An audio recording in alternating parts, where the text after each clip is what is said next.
137 metros de comprimento, 23 metros de largura, 3 andares completos. Essas foram as dimensões que Deus entregou a Noé. Diretas, claras e sobrenaturalmente específicas. A ordem divina não deixava espaço para dúvidas. Faze para ti uma arca. E diante dessa voz, começava uma das maiores obras já realizadas por mãos humanas. A Bíblia revela o tamanho da arca, o material e o propósito. Mas para transformar essa ordem em madeira, vigas e estrutura, Noé precisou enfrentar desafios gigantescos. Desafios que o texto não detalha, mas que qualquer construtor da época entenderia. E tudo começa pelo que muitos ignoram.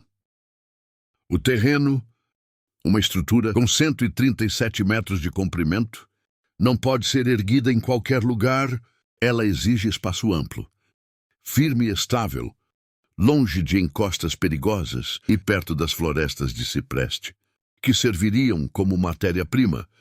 Então imagine Noé caminhando pelo terreno, analisando o solo, observando a firmeza da terra, a proximidade das árvores, a acessibilidade, sem máquinas, sem engenheiros, sem mapas, apenas discernimento, sabedoria, prática e fé. E quando encontrou o local ideal, iniciou a primeira etapa, e ela não tinha nada de gloriosa. Remover grandes pedras, arrancar raízes profundas, nivelar cada metro, compactar o solo para suportar toneladas de madeira. Tudo com ferramentas simples, mas com uma determinação movida pela palavra. Mas havia algo que tornava o trabalho ainda mais desafiador no mundo. Prediluviano, a umidade constante que subia da terra. A Bíblia explica que uma neblina subia da terra e regava toda a superfície do solo. Gênesis 2:6. Isso significa que o solo era frequentemente úmido por natureza. E solo úmido pode virar lama.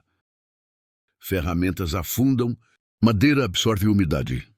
O terreno fica vulnerável, então Noé provavelmente precisou cavar pequenos canais ao redor do canteiro, criando desvios simples, para que a água natural do solo não encharcasse a área de trabalho. Não era chuva caindo do céu. Era a própria terra liberando umidade. Enquanto ele fazia isso, pessoas passavam observando. Alguns riam, outros sussurravam. Que sentido faz preparar um terreno gigantesco assim? Mas Noé não respondia. Porque ele não construía olhando para a lógica humana, ele construía olhando para a instrução divina. E quando finalmente o terreno ficou firme, plano e seco o suficiente, um novo desafio se ergueu diante dele. A coleta de madeira para uma estrutura colossal. A Bíblia diz: faze a arca de madeira de cipreste. E ciprestes não eram troncos pequenos. Eram árvores enormes, resistentes, pesadas, ideais para uma obra daquela magnitude. Derrubar uma árvore dessas com ferramentas rudimentares, só com força, paciência e persistência. Derrubar centenas. Era um processo que exigia disciplina diária. Golpe após golpe, tronco após tronco, Noé e seus filhos trabalhavam, até que o estrondo da árvore caindo ecoasse pela floresta. Mas o serviço não terminava ali. Mover um tronco gigante até o canteiro exigia técnica. Sem rodas, sem animais suficientes, sem máquinas, a solução era a mesma usada por povos antigos. Rolos de madeira, troncos menores eram colocados sobre o tronco maior, com cordas e alavancas. Eles puxavam lentamente, movendo toneladas de madeira, alguns metros por vez. Quando o tronco avançava, os rolos de trás eram recolocados na frente. Lento, cansativo, arriscado, mas cada tronco transportado era um passo a mais na construção daquilo que Deus ordenara. E Noé continuava, porque quem recebeu uma instrução de Deus não trabalha pelo que vê, trabalha pelo que crê. E enquanto tudo isso acontecia, os moradores ao redor viam aquela movimentação incomum. Homens transportando troncos, enormes em direção a um terreno gigantesco. Era natural que muitos zombassem, que outros duvidassem, mas nada disso detinha Noé. Porque ele não trabalhava motivado pelos olhos humanos, e sim pela instrução que vinha de Deus. Conforme a madeira se acumulava no terreno, chegava a hora de iniciar a parte mais complexa de toda a obra. Não apenas cortar e transportar, mas erguer uma estrutura colossal que precisaria se manter firme durante a maior tempestade da história da humanidade. Para que a arca se mantivesse firme, reta e resistente, Noé precisaria começar pela base, pela espinha dorsal de toda a embarcação, a quilha. A Bíblia não descreve o processo, mas qualquer construtor antigo entenderia que uma obra desse tamanho exigia uma viga central extremamente longa e robusta, capaz de suportar todo o peso do casco, dos 3 andares e das toneladas de carga que viriam depois. Mas havia um detalhe impossível de ignorar. Nenhuma árvore, por maior que fosse, chegaria a 137 metros de comprimento. Isso significa que Noé precisou unir várias vigas gigantes, tronco após tronco, criando uma linha contínua, reta e sólida. Uma tarefa que exigia técnica, precisão e paciência. Essas vigas eram cortadas e ajustadas com encaixes de madeira, algo conhecido desde as civilizações mais antigas. Sistemas de macho e fêmea, que, quando bem feitos, se tornavam tão firmes quanto estruturas inteiras. E, para travar esses encaixes, estacas e cavilhas de madeira dura eram inseridas, criando pontos de união resistentes o suficiente para segurar tudo em tempestades violentas. Quando a quilha ficou pronta, surgiu diante de Noé um momento impressionante. A necessidade de erguer as costelas da arca. As costelas eram vigas arqueadas, que subiam das laterais e davam forma ao casco. As costelas precisavam ser encaixadas de forma precisa. Portanto, Noé e seus filhos fizeram o que os construtores antigos dominavam muito bem. Criaram encaixes sobre medida, cuidadosamente talhados, que permitiam que as vigas se inclinassem, arqueassem naturalmente ao serem fixadas na quilha. E conforme essas costelas iam se erguendo ao lado da quilha, a forma da arca começava, enfim, a surgir diante dos olhos. Agora imagine a cena. Vigas enormes, pesadas, sendo levantadas por alavancas, cordas grossas e pura força humana. Noé e seus filhos puxando, ajustando, corrigindo ângulos, observando cada centímetro, porque se uma costela ficasse inclinada demais, toda a estrutura perderia equilíbrio. Por isso, provavelmente usavam cordas esticadas de ponta a ponta, como linhas de orientação, usavam pedras como prumos para garantir verticalidade e repetiam o processo dezenas de vezes. Quando o esqueleto da arca começou a tomar forma, a vista devia ser impressionante. Uma gigantesca estrutura de madeira, surgindo onde nunca existira mar, do tamanho de um prédio moderno, mas feito apenas com ferramentas simples e mãos humanas. E então chegava o momento decisivo.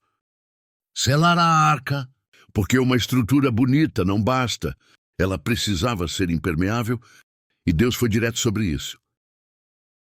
Betumarás a arca por dentro e por fora. Esse detalhe é profundo. O betume, uma resina derivada da terra, precisava ser fervido, espessado e aplicado ainda quente, criando uma película dura e resistente, mas aplicar apenas por fora não seria suficiente. A madeira, com o tempo, absorve umidade e qualquer infiltração poderia destruir tudo. Então Noé e seus filhos passaram dias, talvez semanas, cobrindo cada rachadura, cada junta, cada fenda, tanto no interior quanto no exterior. Cada camada precisava secar antes de receber outra, e qualquer falha poderia comprometer todo o projeto. No final, quando a última parte foi selada e endurecida, a arca já não era apenas uma estrutura de madeira, era um abrigo hermético, projetado para enfrentar algo que jamais havia acontecido antes na história da humanidade. E o próximo passo seria tão importante quanto a estrutura externa, organizar o interior para abrigar criaturas vivas. A Bíblia revela um detalhe fundamental. Farás compartimentos na arca. O termo hebraico, usado quinim, significa literalmente ninhos, células, divisões pequenas, ou seja, a arca não era um galpão aberto. Ela era formada por seções menores, cuidadosamente planejadas para manter ordem, segurança e estabilidade durante o dilúvio. E aqui está um ponto teológico importante. A Bíblia não descreve o layout. Apenas afirma que havia 3 andares e compartimentos. Com base nisso, imaginamos o que seria lógico, prático e possível para Noé. Para manter o equilíbrio da embarcação, o mais sensato seria organizar os animais por peso e tamanho. Andar inferior, animais pesados, elefantes, hipopótamos, grandes bovinos. Isso manteria o centro de gravidade baixo, evitando oscilações perigosas. Andar intermediário, animais de porte médio, leões, ursos cervos, animais domésticos de maior porte. Andar superior, aves e animais menores, mais leves, menos impacto no equilíbrio e mais próximos da ventilação. Essa divisão não contradiz a Bíblia e é totalmente coerente com uma estrutura tão grande. Os compartimentos eram essenciais. Sem eles, predadores poderiam atacar presas, animais poderiam se ferir, haveria caos total no interior. Doenças se espalhariam rapidamente. Então, Noé provavelmente construiu paredes internas simples, mas fortes o suficiente para manter cada espécie em seu espaço. Essas paredes precisavam ser bem encaixadas, sem comprometer a integridade do casco, lembrando que cada pedaço de madeira adicionava peso e precisava ser planejado. Ventilação. A Bíblia menciona. Faz uma abertura de um côvado por cima. Isso indica uma espécie de janela longa. Continua abaixo da cobertura, mas para ventilar 3 andares inteiros. Provavelmente Noé fez pequenas aberturas laterais protegidas, saliências externas que impediam a entrada de água, corredores internos para a circulação de ar, tudo dentro da lógica do ambiente pré-diluviano. Sem ventilação adequada, os gases produzidos pelos animais seriam mortais. Armazenamento de alimento. 1 ano de alimento para todas as criaturas significava uma quantidade enorme de suprimentos. A Bíblia diz: levarás contigo alimento para ti e para eles.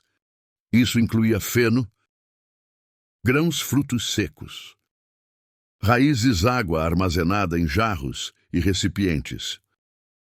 Por isso, áreas inteiras do interior da arca precisavam ser dedicadas somente a alimentos, estocadas de forma organizada e protegidas da umidade. A arca era mais do que um navio. Era uma cidade flutuante, com logística completa, descarte dos dejetos, possibilidades plausíveis, pisos levemente inclinados, canais simples de drenagem, aberturas laterais pequenas, apenas para escovar líquidos. E quando cada espaço, cada divisão, cada corredor ficou pronto, Noé percebeu que a obra estava chegando ao ponto mais crítico de todos. A porta. Uma abertura gigantesca, grande o suficiente para permitir a entrada de animais de todos os portes. E, ao mesmo tempo, forte o suficiente para não comprometer toda a estrutura. A porta seria o ponto mais vulnerável da arca, e também o ponto mais simbólico, porque a Bíblia diz algo extraordinário. O Senhor fechou a porta. O homem construiu, mas Deus selou entre todos os elementos da arca. Nenhum chamava mais atenção do que a porta. A Bíblia menciona claramente, e polias, uma porta ao lado, Gênesis 6,16. Para evitar que a enorme abertura comprometesse a estrutura, Noé provavelmente instalou vigas grossas em volta da moldura, travamentos diagonais, encaixes fortes e profundos, madeira de alta resistência nas bordas. Tudo para garantir que a porta não se tornasse um ponto de colapso.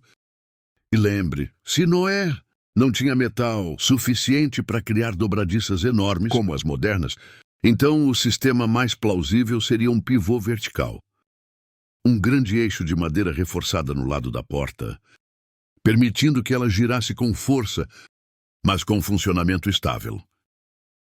Aqui está um ponto teológico precioso. A Bíblia diz: "E o Senhor fechou a porta." Gênesis 7,16. Ou seja, Noé construiu, Deus selou, antes que os animais chegassem. Noé certamente andou pelo interior da arca, testando vigas, verificando se o betume endureceu por completo, checando rachaduras, reforçando costelas, avaliando o peso das provisões já carregadas, ouvindo os sons da madeira comprimida. Em grandes estruturas de madeira, ela fala: "Rangi instala", se acomoda, e Noé, com experiência adquirida ao longo dos anos de construção, saberia identificar se algo estava errado. E então, algo sobrenatural aconteceu. A Bíblia é explícita. Os animais vieram até Noé. Eles não foram capturados, não foram conduzidos à força, não chegaram aleatoriamente. Eles vieram, parecia um movimento orquestrado, como se uma mão invisível estivesse guiando cada espécie.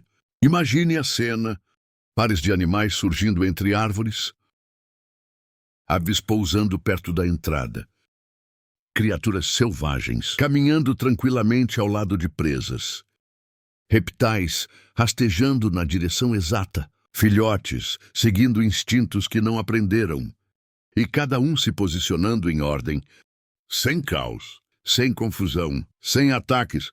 Era o selo de que aquilo não era apenas um projeto humano, era por um ato divino, acontecendo diante dos olhos da família de Noé, quando todos entraram. Animais averrepti. Noé, sua esposa, seus 3 filhos e suas noras. Entraram também 8 pessoas, e então a obra estava concluída, a fé tinha sido obedecida, e agora começava a parte mais desafiadora. Como Noé e sua família sobreviveram dentro da arca durante os dias do dilúvio, com a porta fechada pela própria mão de Deus. Um silêncio diferente tomou conta da arca. Do lado de fora, o mundo seguia como se nada tivesse acontecido. Do lado de dentro, tudo estava pronto. Animais acomodados, compartimentos organizados, alimento estocado. A estrutura selada e firme. Era o início de algo que jamais havia acontecido na história da humanidade. A Bíblia descreve esse momento com palavras solenes. No ano 600 da vida de Noé, romperam-se todas as fontes do grande abismo e abriram-se as comportas dos céus. Gênesis 7:11. Isso indica águas subterrâneas explodindo para a superfície, pressões internas liberadas, gigantescos volumes de água jorrando com força, terremotos e rupturas profundas sobre a terra. A família de Noé sentiu a arca estremecer, não pela água de cima, mas pelo movimento violento da terra abaixo. Depois algo ainda mais extraordinário aconteceu. Abriram-se as comportas dos céus. Era a primeira chuva da história. E não uma chuva comum. Gotas grossas, volume crescente, barulho ensurdecedor sobre a madeira, trovões ecoando, clarões rasgando o céu. A arca, até então imóvel, começou a sentir o toque das primeiras águas se acumulando ao redor. Imagine os vizinhos que riram de Noé, os que chamaram a arca de loucura. A Bíblia não descreve seus sentimentos, mas é fácil imaginar. Gritos pela chuva desconhecida, espanto pelas águas subindo rapidamente. Pessoas correndo sem entender. Pânico diante daquilo que nunca tinha acontecido. A fé que antes parecia loucura, agora se tornava o único refúgio. A água foi subindo, subindo, subindo, até que o casco pesado e firme começou a flutuar. Para Noé e sua família, isso devia ser uma sensação indescritível. A madeira rangendo, o chão vibrando, o balanço inicial, o som da água batendo na lateral, a arca se desprendendo da terra. Pela primeira vez, aquela embarcação, construída durante décadas, finalmente cumpria seu propósito. A arca não era guiada por velas, remos ou lemes. Ela não precisava disso. Ela estava nas mãos de Deus. A Bíblia descreve: as águas prevaleceram e cresceram grandemente sobre a terra. Gênesis 7, 19. Isso significa montanhas desaparecendo, cidades submersas, árvores arrancadas, a vida antiga sendo apagada diante dos olhos da família de Noé. Do lado de dentro, a arca parecia um mundo próprio. Lá fora, tudo morria. Lá dentro, Deus preservava a vida. O contraste era absoluto. Quanto tempo durou a chuva? O som da chuva cessou após 40 dias. Mas o dilúvio estava longe de acabar. A Bíblia descreve: as águas prevaleceram sobre a terra 150 dias. Gênesis 7. 24. Mesmo sem chuva, as águas continuavam subindo e se movendo, cobrindo montanhas, planícies, vales e tudo o que existia antes. Dentro da arca, o tempo parecia imóvel. Havia trabalho todos os dias. Alimentar os animais, limpar os compartimentos, verificar as vigas, reforçar encaixes, monitorar a estabilidade, orar, esperar. E então, após longos meses de espera, a narrativa bíblica revela um momento decisivo. E lembrou-se Deus de Noé. Gênesis 8. A Bíblia diz que Deus enviou um vento sobre a terra. E as águas começaram a baixar. Lentamente, dia após dia, o nível começou a diminuir.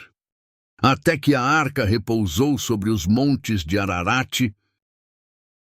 Gênesis 8:4. Após meses de escuridão parcial, Noé abriu a janela superior pela primeira vez desde o início do dilúvio. Ar fresco entrou com força.